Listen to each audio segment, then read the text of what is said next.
Programang ito ay rated SPG. Striktong patnubay at gabay ng magulang ang kailangan. Maaaring may masiselang tema, lengguwahe, karahasan, sexual, horror o droga na hindi angkop sa mga bata. Isang mapagpalang araw mga kapuso, narito ang mga pinakamainit na tagpo sa House of Lies.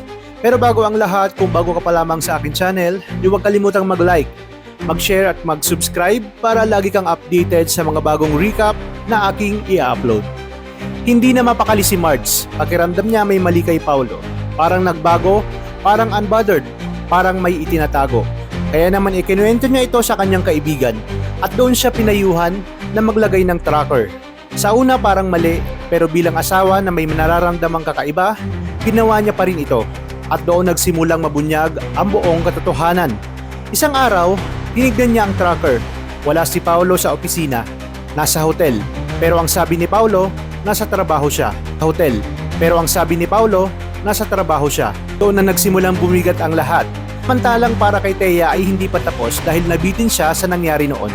At kahit sinabi ni Paulo na maglaylo muna sila, hindi siya pumayag.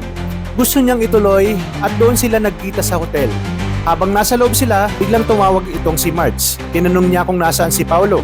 Sinabi ni Paulo na nasa opisina siya, pero ang totoo, kasama niya si Thea.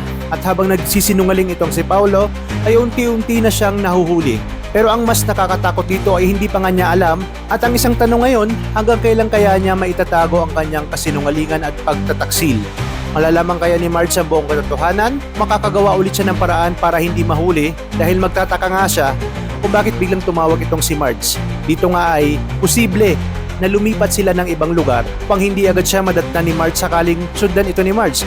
Ngunit dahil may tracker itong si Marge ay kahit saan magpunta si Paulo ay talagang masusundan siya kaya dito mabubulaga sina Thea at Paulo sa biglaang pagdating ni Marge. Talagang kapanapanabik ang mga kaganapan sa House of Lies. Kaya tuloy-tuloy lang ang pagsubaybay dito.